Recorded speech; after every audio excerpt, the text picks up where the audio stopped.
1 João, capítulo 2, versículo 18, está escrito assim: Filhinhos, é já a última hora, e como ouvistes que vem o anticristo, também agora muitos se têm feito anticristos, por onde conhecemos que é já a última hora. Saíram de nós, mas não eram de nós, porque se fossem de nós, ficariam conosco. Mas isso é para que se manifeste que não são todos de nós. O texto está falando, irmão, que essa é a última hora. João, o apóstolo João, pelo Espírito Santo, ele identificou pela revelação de Deus que o tempo em que eles estavam vivendo, ou começaram a viver, o tempo que eles começaram a viver naquela época era a última hora. Só que nós temos que entender uma coisa: a Bíblia diz que para Deus 1000 anos é como um dia, e um dia é como 1000 anos. Então a última hora começou naquele tempo, quando Deus revelou-se através de Jesus. Ali começou a última hora, o último tempo, o último momento. Nós tínhamos que ficar apenas de olho nos sinais, para que nós pudéssemos entender através dos sinais, através dos cumprimentos das profecias, para que nós pudéssemos estar percebidos, atentos quanto à hora do arrebatamento. Porque eu lhe digo, irmão, que o dia e a hora do arrebatamento ninguém nunca jamais vai saber. Todavia o Senhor nos deu alguns sinais para que nós ficássemos de olho em relação a isso, para que nós ficássemos atentos em relação a isso. O apóstolo Paulo, escrevendo a sua segunda carta aos Tessalonicenses, no capítulo 2, Paulo chega a dizer ali no versículo 3, versículo 4, que Jesus de maneira alguma vai vir sem que primeiro aconteça a apostasia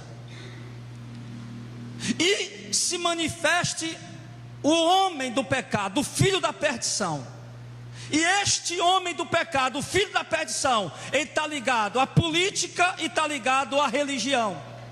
É a besta de 7 cabeças e 10 chifres de Apocalipse 13, e a besta de 2 chifres, que parece o cordeiro, mas fala como o dragão, que é o falso profeta, a primeira besta, e a segunda, o anticristo. O falso profeta, melhor dizendo. Falso profeta, a primeira besta é o anticristo, que é o político, e a segunda besta, que tem 2 chifres, parece o cordeiro, mas fala como o dragão, esse é o falso profeta. Política e religião junto. E a Bíblia mostra, irmão, claramente que dos sinais para a manifestação do anticristo, do homem do pecado, do filho da perdição, seria, irmão, um caos que se instalaria na sociedade. A Bíblia fala, irmão, de um caos financeiro, quando Jesus abre o selo, que se sai o cavalo preto e ele leva uma balança. A Bíblia fala de um caos financeiro, de uma degradação na economia mundial, um aperto na economia mundial. Jesus, o Apocalipse fala sobre isso. O Apocalipse, a Bíblia mostra, irmão, o Apocalipse mostra, e Jesus nas suas profecias mostra, que antes que o anticristo se manifeste, irmão, aliás, que antes que o anticristo se manifeste, esse grande político, porém, o espírito do anticristo já opera, já atua. Mas para que o anticristo, o grande político, a grande potência política mundial se manifeste, era preciso que a sociedade estivesse em decadência moral. Jesus fala disso em 2 Timóteo capítulo 4.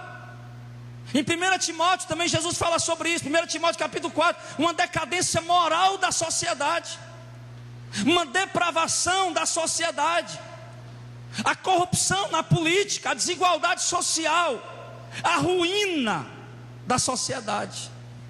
E Jesus fala, irmão, que esse seria o momento propício, o momento de caos, Um momento de muita morte, muito assassinato, de falta de paz. Porque quando abre, irmão, o selo que libera o cavaleiro vermelho, a Bíblia diz que aquele cavaleiro vermelho faz com que os homens se matem uns aos outros. Então nós estamos vendo, irmão, que essas coisas estão acontecendo em nossos dias. Nunca, irmão, a taxa de homicídio foi tão alta no mundo como está sendo agora. Claro, sem falar das guerras mundiais, da Primeira Guerra, da Segunda Guerra, sem contar com elas. Eu digo socialmente falando, civilmente falando. Nunca a taxa de homicídio foi tão alta como está sendo agora. Nunca, irmão, roubos, assaltos, assassinato, latrocínio, pessoas inocentes, tantas pessoas inocentes foram tão assassinadas, tanta violência nas ruas, como está tendo agora. E tudo isso, irmãos, é o caos que se instala na sociedade. E nessa hora, nesse momento, surge no cenário o espírito do anticristo. E qual é a estratégia dele, irmão? Ele está vendo que é um tempo, né, uma era de muitas doenças. Estamos vivendo uma época, irmão, de muitas doenças, muitas enfermidades, muitos males devastando vidas. Nós vivemos, irmão, a época que nós vivemos agora, as pessoas, uma época de grande depressão, onde muita gente tem estado em depressão. Uma época, irmão, onde muitas pessoas têm morrido de câncer, e os que não morrem de câncer estão se tratando para não morrer. Uma época, irmão, de doenças, de pragas, de pestes assolando a sociedade. Vírus, bactérias mortais, que a ciência fica desesperada com a mão na cabeça, sem saber o que fazer. Apenas, como eles dizem, rezando a Deus e ao santo deles, para ver se eles encontram alguma ajuda, para conseguir resolver alguma coisa. Então, irmão, nessa hora, nesse momento, se manifesta no tempo atual, como se manifestou no tempo dos apóstolos, o espírito do anticristo. E o espírito do anticristo, ele se manifesta sempre para se opor, porque o anticristo, irmão, ele é a personificação de tudo que se opõe a Cristo, ao cristianismo e aos cristãos, e obviamente ao evangelho, porque não existe cristãos sem o evangelho, não existe cristianismo sem o evangelho. O evangelho é a base, é a estrutura, é o alicerce do cristianismo, é o fundamento do cristianismo, é o evangelho. Por quê, pastor? Porque o evangelho é o próprio Cristo, é o próprio Jesus. Porque ele, Jesus, é o verbo de Deus que se fez carne e habitou entre nós, e tudo quanto ele falou era a palavra de Deus. Ele é a palavra de Deus. É assim que ele é conhecido no céu, é assim que ele é adorado no céu como palavra de Deus, e é assim que ele vai vir montado no cavalo branco, em Apocalipse 19, com o nome escrito na sua queixa, na sua coxa e na sua roupa: Rei dos reis, Senhor dos senhores. E o nome pelo qual ele se chama é a palavra de Deus. Ele é a palavra de Deus. Então a base do cristianismo é o evangelho. Sem evangelho não existe cristianismo. O evangelho é a mensagem de Cristo, é a mensagem de Jesus, que ele pregou e revelou seus apóstolos por intermédio do Espírito Santo, para que este evangelho fosse pregado. Então o evangelho, irmão, ele é a direção de Deus para o homem, ele é o mapa, ele é a cartilha que Deus deixou para o homem, ele é o mapa de orientação, ele é o mapa do tesouro, ele é o mapa guia da vida do ser humano. O homem que quer agradar a Deus, que quer viver para Deus, ele só vai encontrar a direção correta no evangelho. O homem que quer ser salvo, que quer ser salvo, livre da condenação, salvo da condenação eterna, herdar o reino de Deus, ele só vai encontrar as respostas, a direção certa no evangelho. Então o anticristo se manifesta nessa hora, se opondo como opositor do evangelho, como um deturpador da palavra de Deus. No primeiro século, no tempo dos apóstolos, a estratégia do espírito do anticristo, aquele espírito demoníaco, diabólico, que agiu por intermédio dos líderes daquela geração, ele tentou negar que Jesus tinha vindo em carne. Ele tentou negar que Jesus era o Messias. Ele tentou mostrar que Jesus era só mais um homem comum, mais um homem simples, e que Jesus não era o Messias. Em Jesus não se cumpria as profecias. O espírito do anticristo tentou fazer isso, tentou confundir a mente do povo, e conseguiu confundir a mente de muitos. Mas como os apóstolos oraram e batalharam muito pelo evangelho, tiveram êxito em difundir no mundo que Jesus veio sim em carne, e que Jesus é sim o Messias, o Filho de Deus e o Salvador do mundo. Tanto é que hoje espíritas, evangélicos e católicos creem nisso. Um católico, ele crê que Jesus é o Filho de Deus e veio em carne. Um espírita crê que Jesus é o Filho de Deus e veio em carne. Os evangélicos creem que Jesus é o Filho de Deus e veio em carne. Mas hoje, já que o espírito do anticristo falhou em interceptar a pregação dos apóstolos no primeiro século, que o mundo ficou conhecendo Jesus como o Filho de Deus e o Messias, já que eles falharam nisso, o espírito do anticristo hoje no Brasil, porque Satanás ele é o sedutor das nações, ele tem a habilidade de enganar, ele tem um poder de enganar, uma habilidade de enganar extraordinária. Em cada nação ele vai agindo de uma forma diferente. Aqui no Brasil, nós contemplamos o agir do anticristo, a manifestação do anticristo aqui nessa nação, deturpando a palavra de Deus, introduzindo coisas na igreja que Jesus nunca mandou introduzir, colocando na boca dos pregadores mensagem que Jesus nunca pregou e nunca mandou ninguém pregar. Então o espírito do anticristo está atuando nesta nação, está atuando aqui no Brasil desta maneira, dessa forma.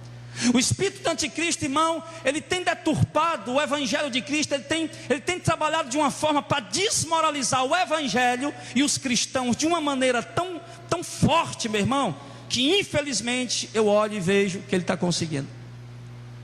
Se você parar para olhar, irmão, há 10, 20 anos atrás, se dizer que era um pastor, isso era um título de honra. Há 10, 20 anos atrás, se dizer que era um evangélico, que comprar em alguma mercearia, bodega, seja lá como você queira chamar, e você chega lá e o dono da mercearia soubesse que você era um cristão, um evangélico, meu irmão, um crente, ele lhe vendia com os olhos fechados, e não estava nem preocupado, sabia que você ia pagar. Mas hoje, o espírito do anticristo trabalhou de uma maneira tão forte, irmão, que hoje no povo menos confiável na sociedade brasileira são uma das classes menos confiáveis na sociedade brasileira, se chamam pastores e evangélicos. Os pastores, se eu não me engano, faz uns dias já que eu vi isso, se eu não me engano, eles só ganham dos políticos, ou perdem para os políticos na questão, né? Eles estão ali lado a lado com os políticos. E olha que eu entendo bem de política, porque eu nasci e me criei dentro da política. Desde que eu me entendo nesse mundo, que eu vivi dentro da política, e eu sei, eu conheço a podridão, a sujeira que é dentro da política. Agora deixa eu falar só uma coisa aqui em relação à política. Você sabe por que é que os políticos são corruptos? Porque a sociedade é corrupta. Meu negócio agora é com Jesus e ir para o céu.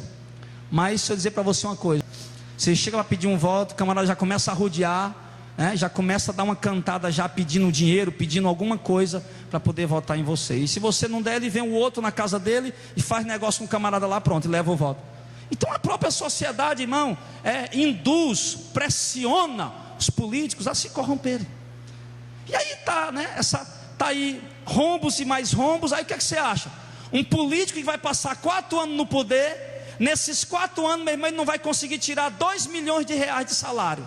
Não vai conseguir. Bom, em 4 anos de poder, um deputado deputado estadual não vai tirar, ele não consegue tirar 1 milhão de salário nos 4 anos de poder. E o cara gasta 5, 10 milhões para se eleger. Onde é que ele vai tirar esse dinheiro? Comprando voto, e depois vai desviar dinheiro. Então, irmão, no meio dessa situação que o povo está vivendo, o evangelho está desmoralizado. O espírito do anticristo trabalhou de uma maneira que ele colocou uma fama terrível no evangelho. Hoje, quando você liga a televisão, o que é que você vê? Um pastor pedindo dinheiro, um pastor pedindo dízimo, e às vezes não se contentando apenas com a 10ª, pedindo dízimo em dobro. O dízimo em dobro. E algumas vezes eu cheguei ao meu conhecimento que pediram o dízimo em triplo. Você liga a televisão, está lá toda hora, o pastor está pedindo dinheiro, e quando ele não está pedindo dinheiro, ele está mostrando algum milagre, o pessoal está chorando, e quando o povo está chorando vendo aquele milagre, no rodapé da televisão, naqueles caracteres, está passando o número da conta. Eles aproveitam para dizer: ajude essa obra que ela é de Deus.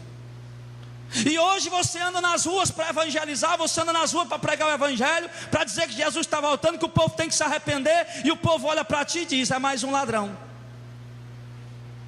Esses dias agora eu fui visitar o meu cunhado, que abriu uma loja de moto ali na Humberto Monte, e eu estava lá conversando com ele. De repente chegou um empresário lá do ramo de automóvel, que é meu conhecido há muitos anos. E aí ele chegou, eu tinha comprado o carro a ele há muitos anos, muito tempo atrás. Aí eu estava lá mais o meu cunhado, e o cara chega: ih, rapaz, Jardel, tô sabendo que você é pastor agora, e aí, vamos abrir uma igreja aqui? Eu olhei para ele e digo: meu amigo, se o senhor não quiser ouvir palavras desagradáveis, por favor, mude o assunto. Ele parou, pensou, aí começou a mudar o assunto. Mas o que é que eu vi ali, irmão? Viramos motivo de chacota, viramos motivo de escárnio. Eu e você hoje, quando andamos na rua, ao invés das pessoas olhar como olhava para John Wesley, como olhava para Carlos Spurgeon, como olhava para esses homens de Deus, e dizia: lá vai o homem de Deus. Hoje as pessoas olham para mim e para você, sem conhecer nossa vida, sem saber que você tem intimidade com Deus, que você tem vida de oração. Eles olham: lá vai mais um ladrão. O espírito do anticristo trabalhou de uma maneira, está trabalhando de uma forma aqui no Brasil, irmão, que está endurecendo o coração das pessoas lá fora. E tudo isso como, irmão Evandir? Porque ele está deturpando a palavra de Deus. E o espírito do anticristo está operando por intermédio de quem principalmente? Verso 19: saíram de nós, mas não eram de nós, porque se fossem de nós ficariam conosco. Mas isso é para que se manifeste que não são todos de nós. O espírito do anticristo está operando principalmente por meio de pessoas que são do nosso meio. Olha o que é que o apóstolo João está dizendo: saíram de nós. Ele não está falando aqui, irmão, que eles saíram de uma denominação. Está falando saíram de nós, ou seja, saíram do nosso meio, do meio da igreja de Cristo, do meio dos homens de Deus, do meio do povo de Deus. Saíram de nós. O espírito do anticristo tem agido dentro da igreja, principalmente por meio de pessoas do nosso meio. Amém? Lá em Atos capítulo 20, lá pelo verso 29, o apóstolo Paulo diz o seguinte para os anciãos da igreja de Éfeso. Em Atos 20, lá pelo verso 29, ele diz assim: porque eu sei que depois da minha partida entrarão no meio de vós lobos cruéis, que não pouparão o rebanho. E Paulo diz: e que dentre vocês mesmos se levantarão homens que falarão coisas perversas para atrair os discípulos após si. Está vendo o que é que Paulo disse? Olha o que é que Paulo estava adivinhando, não, estava profetizando. O que é que o Espírito Santo estava revelando para ele? O Espírito Santo diz: Paulo, você vai sair para fazer missões, você vai sair para pregar o evangelho, você vai sair para ganhar almas, para difundir a palavra. Mas fala para esses bispos e presbíteros, pastores da igreja de Éfeso, que quando você sair, eles têm que ter cuidado para apacentar o rebanho de Deus, porque vai entrar no meio deles homens que vão falar coisas perversas para desviar o povo da verdade, para o povo passar a seguir a eles. Ou seja, o que é isso? Iam se levantar no meio da igreja homens que iam distorcer a palavra para ganhar as pessoas para si, para para roubar os seguidores de Cristo para si. A preocupação desses homens não era fazer o povo seguir a Cristo. A preocupação desses homens era fazer o povo seguir a eles mesmos. Você está entendendo isso, irmão? É o que nós estamos vivendo hoje. É o que nós estamos vivendo agora. Nós estamos vivendo o tempo em que os homens que estão no altar, se dizendo pastores, bispos, apóstolos, mensageiros de Deus, profetas, estão pregando uma mensagem que, se você conferir com a doutrina neotestamentária, a doutrina do Novo Testamento, você vai ver que eles estão deturpando, adulterando, falsificando a palavra de Deus. E tudo isso por quê? Porque se eles pregarem o genuíno, o verdadeiro evangelho, santidade, renúncia, a volta de Cristo, o povo não vai querer ficar ali. Isso não interessa para o povo, isso não dá dinheiro para eles. Então eles vão ter que pregar aquilo que o povo quer ouvir, aquilo que o povo gosta de ouvir. Não foi isso que Paulo disse em 2 Timóteo, capítulo 4, do verso 1 em diante, que ia acontecer nos últimos tempos? Paulo disse a Timóteo: conjuro-te diante de Deus e do Senhor Jesus Cristo, que pregues a palavra em tempo e fora de tempo, porque virá tempo em que o povo não suportará mais a sã doutrina. Suportar quer dizer aguentar, ou querer seguir, ou querer permanecer. Virá um tempo em que o povo não suportará mais a sã doutrina, mas ajuntarão para si mestres que falarão de acordo com as suas concupiscências. Ele diz isso porque o povo teria coceira nos ouvidos, e ajuntar para eles homens que iam pregar apenas aquilo que eles gostam de ouvir, iam pregar apenas aquilo que eles querem ouvir, oferecer para o povo apenas aquilo que eles querem, aqui e agora, em cima da ganância do povo. Aí você olha para a propaganda das igrejas hoje, o que é? O espírito do anticristo operando. Venha para a igreja hoje, a campanha da prosperidade. Eu disse que nós estamos vivendo a sociedade hoje, muita gente doente. Provavelmente nós fosse perguntar aqui quem tem algum probleminha de saúde, enfermidade, todo mundo ia levantar a mão, quase todo mundo. E baseado nisso, eles vão oferecendo o que as pessoas estão desesperadamente precisando, necessitando, ou vão oferecer o que as pessoas cobiçam. Quando se fala que eles vão oferecer o que as pessoas estão necessitando, precisando, fala que a parte da propaganda deles é cura e milagre. Venha porque você recebe. O povo vai lá e muitos não recebem, e os que recebem pela operação do espírito do erro.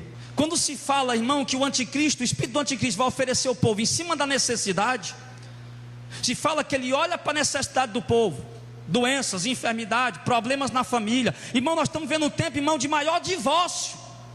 Nunca houve uma taxa de divórcio tão alta como está havendo agora. Muitos casais divorciando, muitas pessoas, o cara casa no mês, divorcia no outro. O casamento hoje, irmão, não está durando mais 5, 10 anos, já se acaba. Então, outro dia eu vendo uma pesquisa aí que a taxa de divórcio tem aumentado assustadoramente. E incrível que pareça, irmão, em casais também, principalmente de 35 a 50 e poucos anos, a taxa de divórcio é muito alta. É muito alta. Então, baseado nisso, em conflitos no lar, em mães desesperadas, com filhos nas drogas, em famílias desestruturadas, mulheres sofrendo no casamento, marido sofrendo no casamento, baseado nessas necessidades e aflições da sociedade, eles têm feito as suas propagandas, e assim têm atraído multidões, e deturpando a palavra, e vão enganando o povo, prometendo mundos e fundos, e usando as estratégias para sugar de você o que você tem. Aí você acaba se tornando como aquela mulher do fluxo de sangue, continua com o mesmo problema, só que agora sem nem um centavo, porque teve que dar o dinheiro para eles, que eles prometeram que se você desse o dinheiro, Deus ia resolver seu problema. Então, queridos, tudo isso tem contribuído para manchar a imagem da igreja, para manchar a imagem do evangelho. Tem pessoas hoje, cristãos sinceros, homens e mulheres de Deus de verdade, que não querem mais congregar em nenhuma igreja.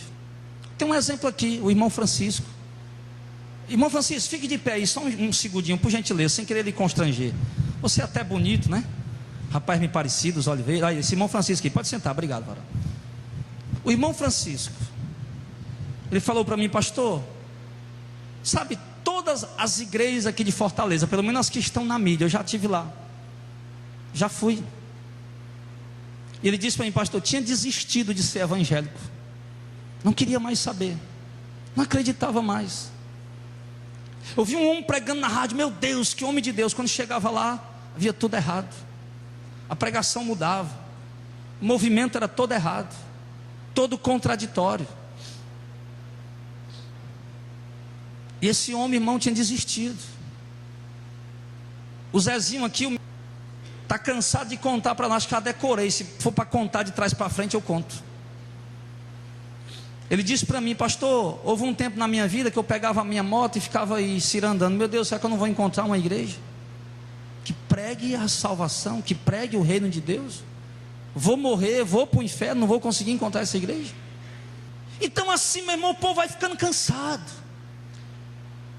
Ontem ligou para mim um obreiro de uma grande igreja aqui em Fortaleza, uma grande igreja, uma igreja que está aí projetando para construir um templo grande. Não vou dizer nome, essa pregação vai rodar na rádio, e já estão lá para tirar meu couro com a faca cega. Se eu disser não, pronto, eu saio de lá algemado. O obreiro de uma igreja grande aqui de Fortaleza, foram lá pedir dinheiro, cara pobre.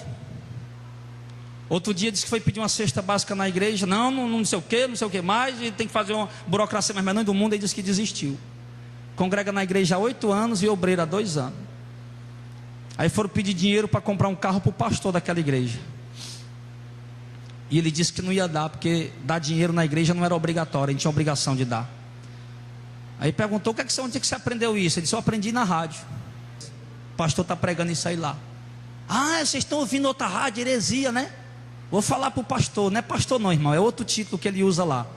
Aí falaram para o pastor, e aí o pastor reuniu os obreiros e disse: eu estou sabendo aqui que tem um pessoal aqui que está assistindo uma rádio aí de segunda a sexta, do meu dia 1, ainda fez a propaganda. Até agradeço, viu, pastor?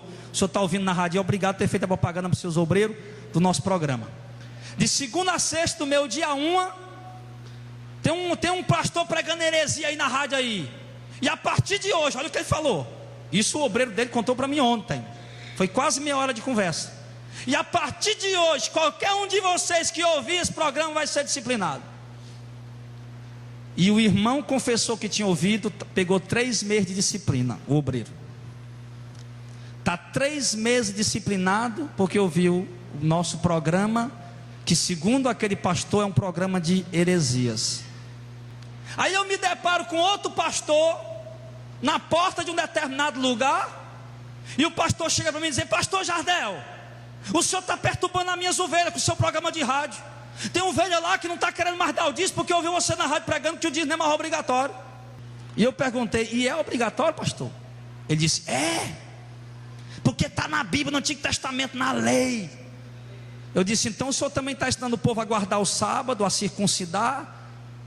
E ele ficou olhando para o chão, caçando palavra para dizer. Irmãos, vocês, ovelhas, vocês estão sendo enganadas, oprimidas e não sabem disso. Homens estão em microfone de rádio, em púlpito de igreja, dizendo que amam as ovelhas, mas o que na verdade o que eles amam é o que vocês têm para dar para eles. Pare de dar seu dízimo para ver se você continua sendo amado. A irmã: pastor, me expulsaram a irmã da igreja porque a irmã estava só junta com o marido dela. Eu digo: é o primeiro relacionamento? É, pois o relacionamento dela é legítimo diante de Deus, ela não está em pecado não. Passei 2 dias pregando isso na rádio, te explicando na luz da Bíblia. A lei do casamento, Jesus não aceitou a carta de divórcio nem de Moisés, quanto mais dos católicos aqui de Fortaleza. Jesus pode divorciar da mulher, e Jesus disse: foi que Moisés mandou a lei. Quando Jesus pergunta a Moisés o que é que a lei manda, o que é que a lei manda? Ele disse: a lei mandou dar a carta de divórcio. Moisés permitiu. Jesus disse: permitiu por causa da dureza de coração de vocês, mas desde o princípio não foi assim não. Aí Jesus vai e fala: está escrito: deixará o homem seu pai e sua mulher, deixará o homem seu pai e sua mãe, se unirá à sua mulher, serão 2 uma só carne. O que Deus juntou não separa o homem, o que Deus uniu não separa o homem. Eu digo: a união legítima diante de Deus não é quando se passa no cartório, é quando um homem deixa a casa do seu pai e da sua. Eu sei que isso é estranho para você, eu também aprendi isso há poucos dias. Eu pregava também o contrário. O homem deixou a casa do seu pai e da sua mãe, se uniu à sua mulher, independente de ter ido ao cartório, uniu-se à sua mulher maritalmente, formaram os dois uma só carne. União mística, que Deus uniu, não separa o homem. Como pastor, eu aconselho, vá ao cartório, faça seu casamento no cartório. O cartório, irmão, é para relacionamento civil, relacionamento social. Diante de Deus, o casamento cartório não tem validade alguma. Tanto é que o juiz lá, o cartório lá, desfaz 10 casamentos se você quiser. Ah, pai, eu não quero mais casar não quero mais ficar casado não. Bora lá, minha filha, divorciar, bora. Chega lá no cartório, para não perder tempo, vai na internet, baixa lá o modelo, né, da solicitação, assina, pronto, leva no cartório, faz. Alguns anos atrás não, levava um ano, tinha que ter advogado, tinha que ter um reboliço aí. Agora está assim, está mais simples a coisa. Aí o cara, aí o camarada veio expulsar a mulher da igreja, porque dizendo que a mulher estava em prostituição. Eu digo, não, se for o primeiro marido dela, o casamento dela é legítimo. Oriente ali no cartório para questão civil, mas o casamento dela é legítimo diante do Senhor. E aí um pastor veio me questionar: pai, você está errado. Você está errado. Eu digo, errado, pastor? Deixa eu explicar uma coisa. O cara casou há 20 anos atrás, teve um casamento, teve uma mulher, teve 2 filhos com ela, mas não foi o cartório. Deixou essa mulher, casou com outra, teve mais outros 2 filhos, né? Mas não foi o cartório também. Aí agora chega na tua igreja com outra mulher que vem com o papel do cartório. Esse é o primeiro casamento para o senhor? Ele disse é. Eu disse, o senhor está colocando o povo em adultério. A primeira mulher dele, a primeira mulher que ele casou, a primeira que ele teve filho, que ele casou com ela, à luz da Bíblia, à luz da palavra de Deus. E sabe o que foi que o pastor disse para mim? Eu disse, pastor, o senhor está botando esse povo em adultério. Ele disse, eu sei que eles estão em adultério, mas eu tenho que cumprir a lei dos homens. Eu disse, pastor, a lei dos homens só vai até a palavra de Deus. Quando chegar na palavra de Deus, a lei dos homens fica para trás e vigora a palavra do Deus Altíssimo. O rei Nabucodonosor, aliás, o rei lá da Babilônia, né? Lá dos persas, é lei. O homem que dentro de 30 dias que dobrar o joelho para falar com outro Deus, vai ser jogado na cova do leão. Era lei. Daniel cumpriu. Por quê? Porque ultrapassou a palavra de Deus. O rei Nabucodonosor, é lei. Vai tocar as trombetas aí, o pífaro, a harpa, a citra. Quem não se dobrar diante da imagem que fizeram para mim, vai ser jogado na fornalha de fogo. Sadraque, Mesaque e Abednego, ou Ananias, Misael e Azarias, como queira. Todo mundo se ajoelhou e ficaram em pé. Rei, tem um judeu ali que não quer cumprir a lei, traga eles para cá. Ô Sadraque, Mesaque e Abednego, é verdade? É verdade, rei. Eu vou jogar você dentro do fogo. Ele disse, jogue. Se Deus quiser nos livrar, Ele nos livra, senão nós morremos queimados, mas morremos adorando o Senhor. A palavra de Deus está acima das leis. Falei para ele, pastor, se for para nós cumprir toda a lei, tudo bem, a lei manda dar de cinto, vamos andar. Isso aí não está ultrapassando a palavra de Deus. Manda usar capacete, vamos usar. Mas a lei também manda casar homossexual. E aí, você vai casar? Eu não vou. Eu vou ser um transgressor da lei. A República Islâmica do Irã, que a República do Irã só tem dois estados assim no mundo, né? O Vaticano, que é uma república católica, e o Irã, que é uma república islâmica, né? O islamismo, aquele pessoal que gosta de degolar os cristãos, vocês sabem. República Islâmica do Irã, é proibido, estritamente proibido ser cristão. Não é nem só pregar o evangelho, ser cristão ou qualquer outra religião.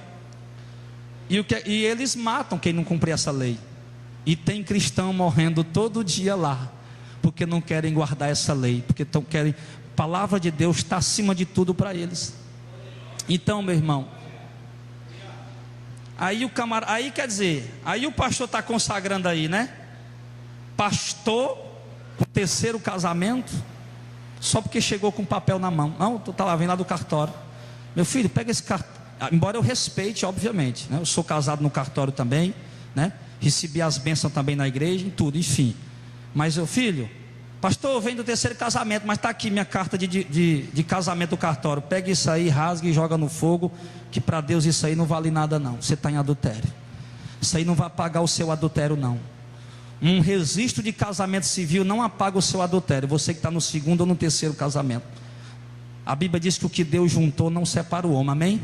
Se o que Deus juntou não separa o homem, não tem instituição humana que separe. Cartório, juiz, advogado, promotor, o rei, o presidente, ninguém pode separar. Ah, pastor, mas eles separaram, está um no Japão, outro nos Estados Unidos. Separaram o corpo, mas misticamente eles continuam unidos por Deus, continuam unidos pela lei do casamento, porque o que Deus uniu não separa o homem.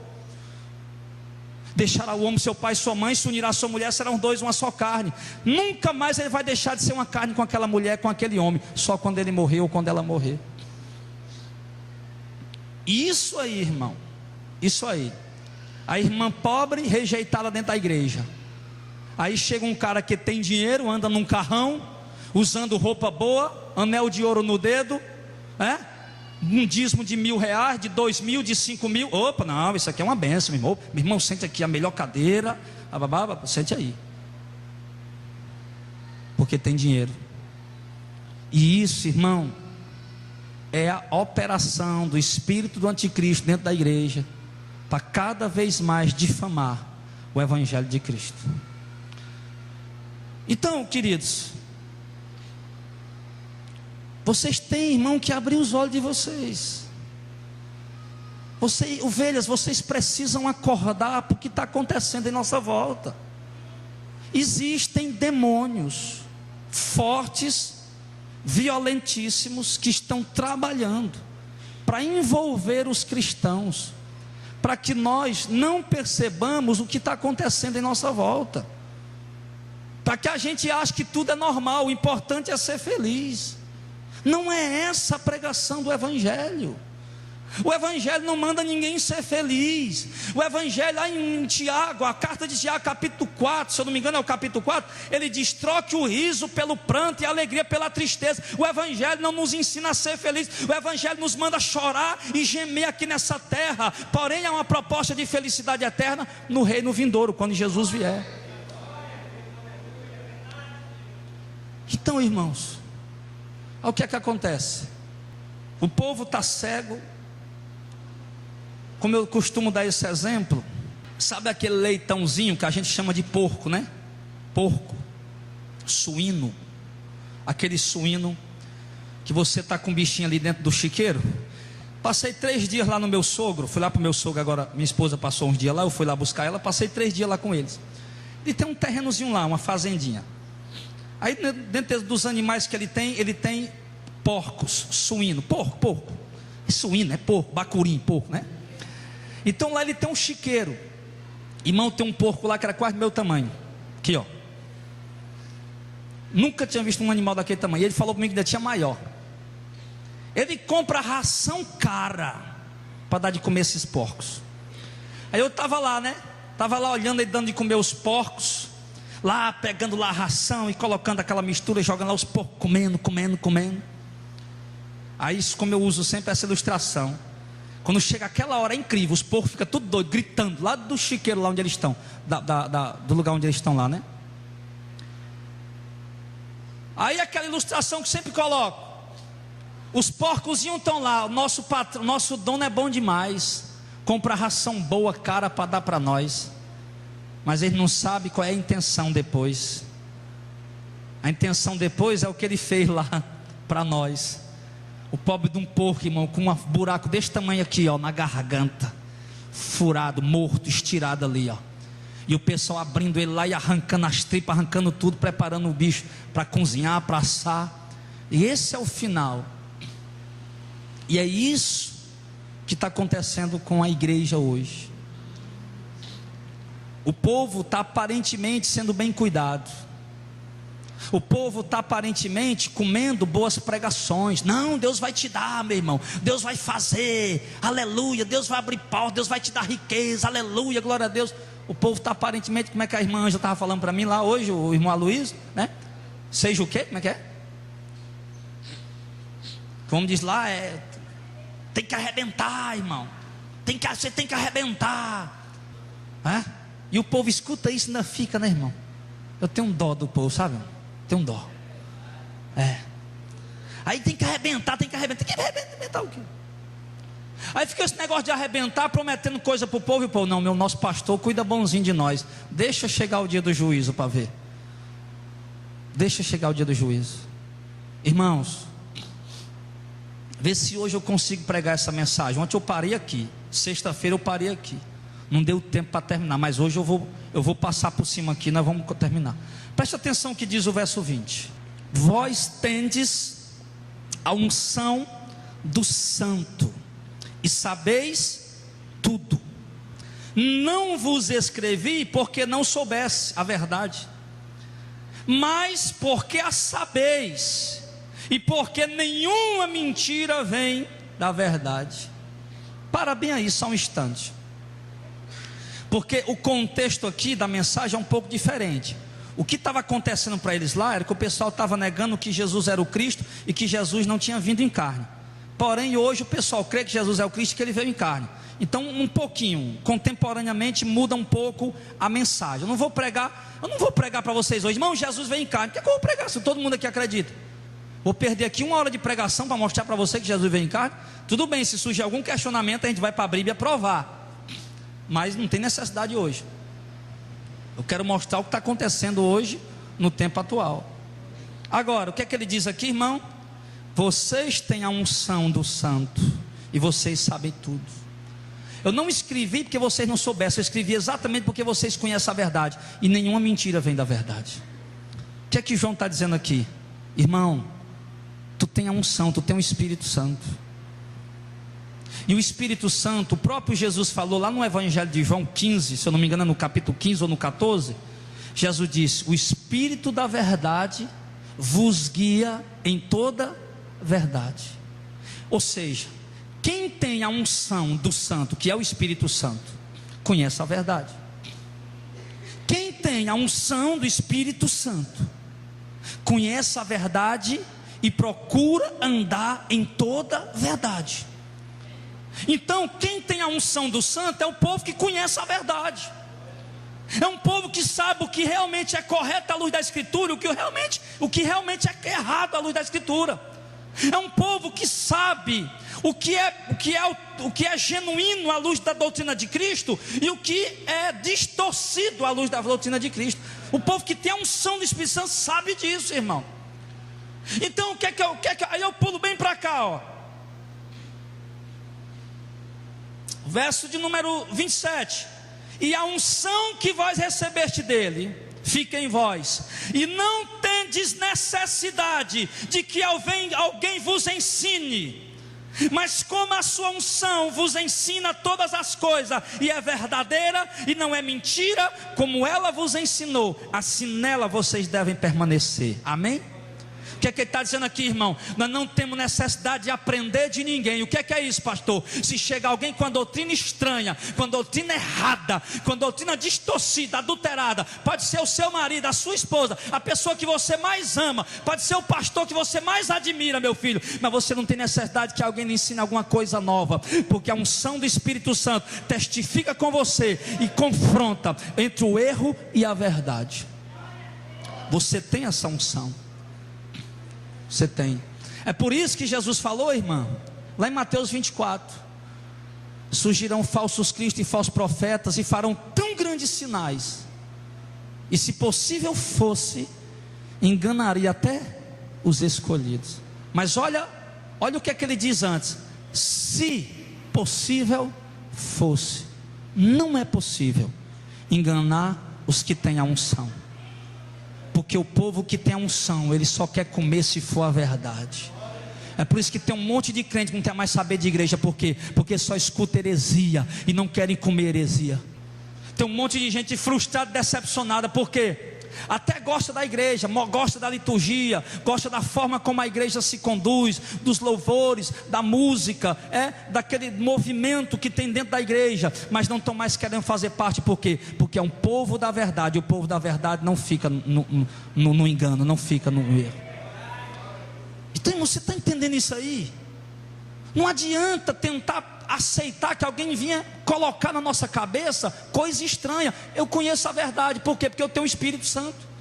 Não precisa você ser teólogo, não precisa você ser bacharel, não precisa você ser graduado, pós-graduado. Basta você ter a unção do Espírito Santo, meu irmão.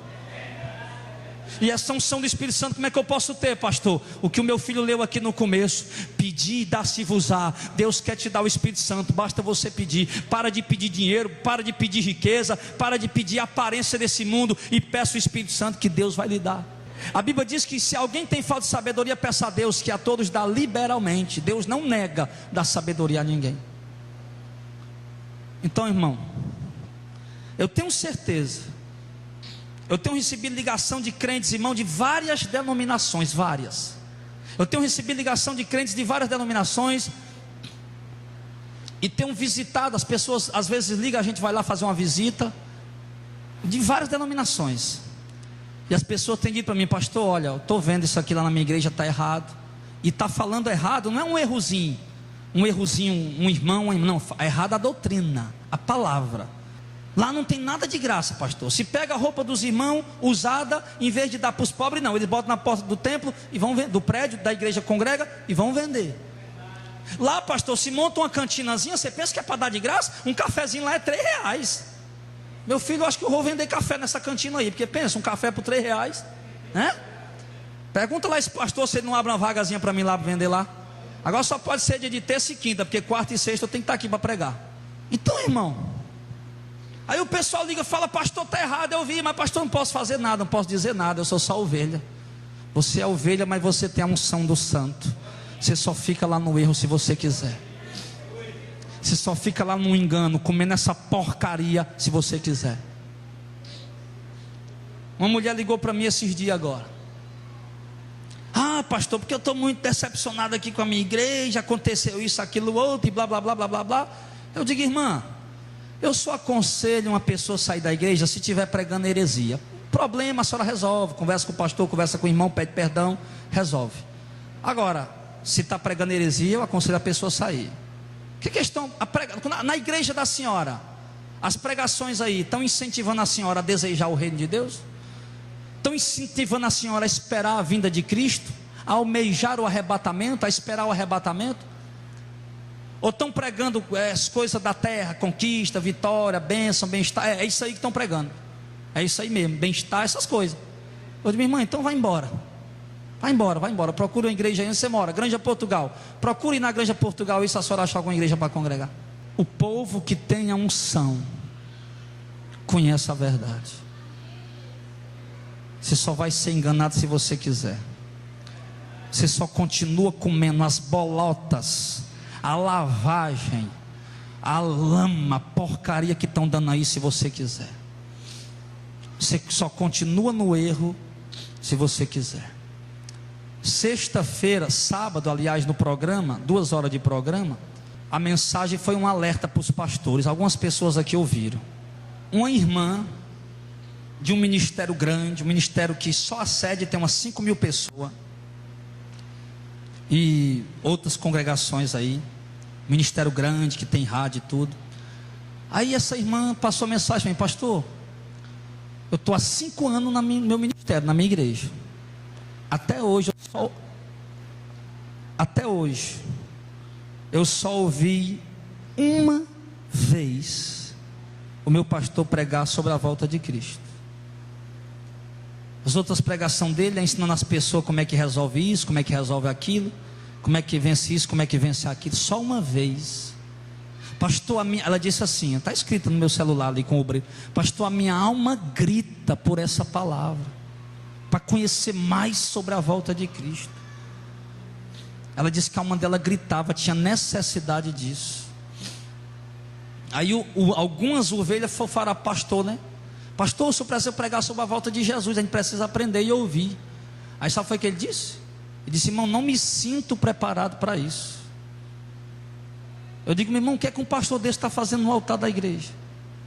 Se a pregação do próprio Jesus era falando da vinda dele, se as cartas de Paulo, todas elas, ou quase todas elas, as cartas de Pedro, de João, a carta de Judas, a carta de Tiago, todas falam da vinda de Jesus. O que é que ele está lendo?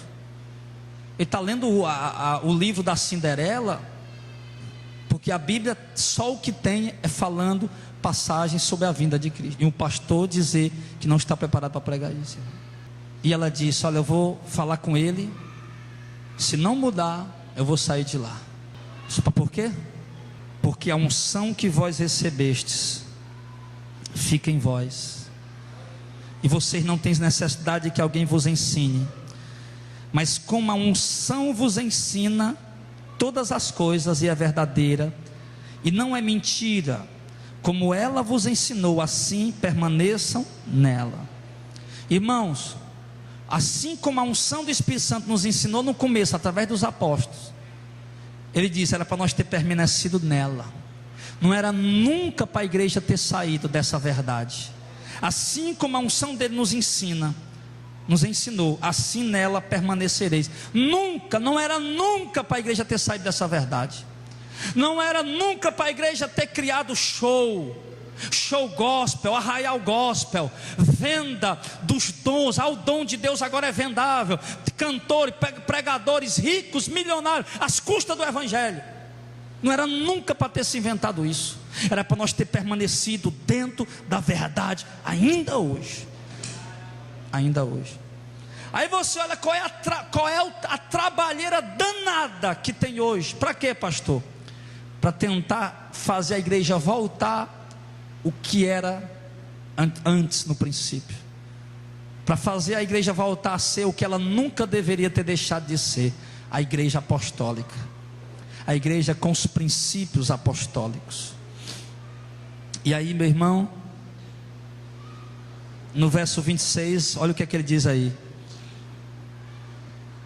estas coisas vos escrevi acerca dos que vos enganam. Aliás, verso 26 1 João 2:26. E estas coisas vos escrevi acerca dos que vos enganam. Você está vendo aí? Por que João escreveu isso? Porque tinha gente enganando os cristãos. O povo estava sendo enganado. Eu posso assegurar, irmão, mais uns 80% da igreja evangélica desta nação está andando no mais absurdo e puro engano.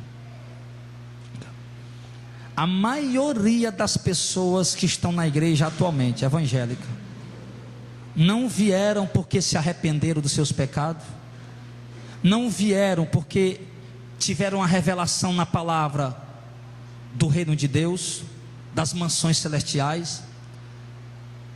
A maioria das pessoas nas igrejas hoje vieram porque a igreja virou um ambiente legal, virou um ambiente de entretenimento para os jovens, e vieram pela proposta atrativa de mudança de vida e de bênçãos e prosperidade e vida regalada que tem sido prometida nos altares hoje.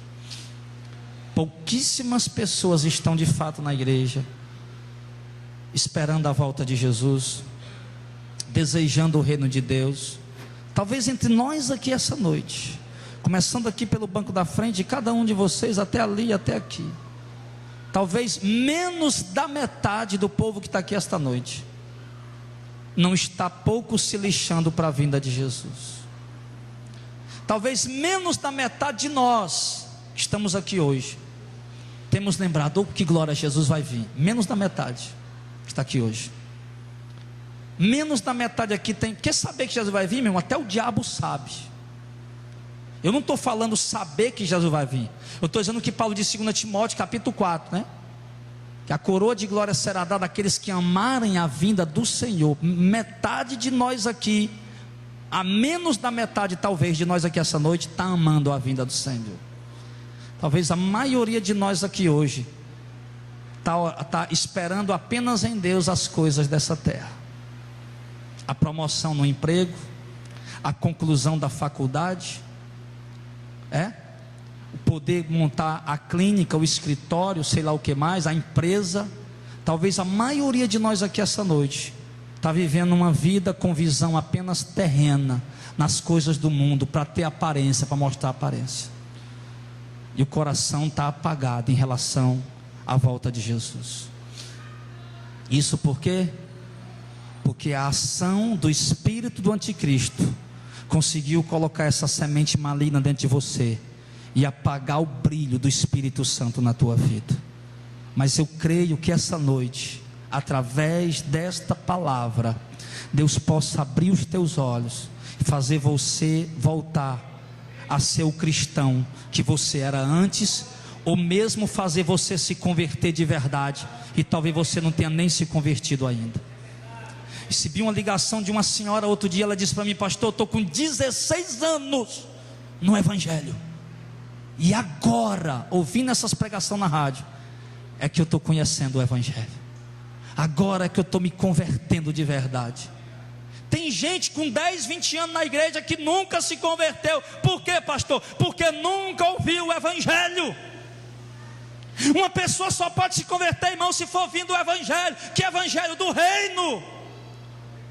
Aquele Evangelho que diz: se arrependam porque o reino de Deus está próximo. Esse Evangelho, e que nós pregamos hoje de manhã essa mensagem da volta de Jesus. Quem perdeu, perdeu, e foi uma bênção. Tenho certeza que os irmãos vieram de manhã hoje aqui, saíram mais alegres ainda, esperando a volta de Jesus. Mas olha, o que é que nós temos que fazer, pastor? Verso 28, para concluir: e agora, filhinhos, permaneçam nele, para que quando ele se manifestar, nós tenhamos confiança, e não sejamos confundidos por ele na sua vinda. Amém? Então o que nós temos que fazer agora? Permanecer nele, voltar ao Evangelho, viver o Evangelho, praticar o Evangelho, permanecer em Cristo, permanecer na palavra, permanecer no Evangelho. É isso que você tem que fazer, é isso que eu tenho que fazer, é isso que a liderança, os pastores têm que fazer, porque ninguém vai entrar no céu com tirar: eu estou aqui minha carteirinha de pastor. Carteira de pastor não vale nada, meu irmão. Título de bispo, de apóstolo, de pastor, isso não vale nada. Você não obedeceu ao Evangelho, vai para o inferno com todas as credenciais, morar com Satanás lá. Vai para o inferno com todas as credenciais, com todo diploma e aparato. Vai para o inferno se não permanecer nele.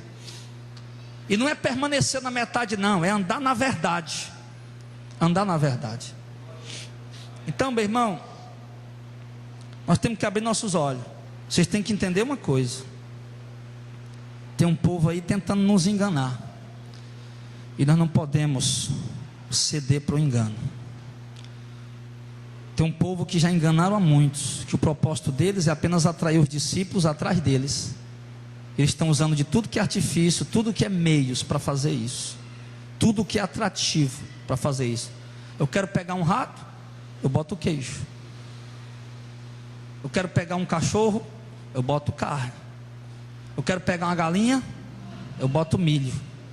Eu quero pegar um ganancioso, eu boto dinheiro. E é isso que o diabo está fazendo. Ele está usando a isca certa para pegar cada pessoa, para levar para o inferno com ele. E isso através do espírito do anticristo, que já está operando dentro da igreja. Vocês estão entendendo a mensagem? Amém, pessoal? Então, vocês têm que ser mais criteriosos, fazer o que está em 1 João capítulo 4, não? Filhinhos, provai os espíritos, se eles são de Deus. Comece a colocar à prova cada pregação que você ouvir, cada mensagem que você ouvir na rádio, na televisão, cada igreja que você viu. Abriu uma igreja ali, coloque à prova, seja criterioso, coloque a palavra de Deus acima de tudo, ame a Deus. Não ceda porque o fulano é seu amigo, não ceda porque você ama, gosta de... Não ceda, ame a Deus acima de tudo, é isso que Deus quer. É por isso que Deus permite a apostasia, é por isso que Deus permite as falsas doutrinas, é por isso que Deus permite as heresias, é por isso que Deus permite o engano, é por isso que Deus permite você passar a prova que você está, com tanta proposta atrativa, e você permanecer fiel a Ele, porque Deus vem resgatar um povo fiel, Deus vem buscar uma igreja que está esperando por Ele, Deus vem buscar uma igreja santa, meu irmão, que está dizendo: Maranata, vem Senhor Jesus. É esse povo que Deus vem buscar. Espero que você pare de aplaudir os homens e comece a aplaudir, elogiar e glorificar apenas o nosso Rei que está sentado no trono. Você passe a adorá-lo apenas, a exaltá-lo e a engrandecê-los. Amém. Vamos ficar de pé, em nome do Senhor.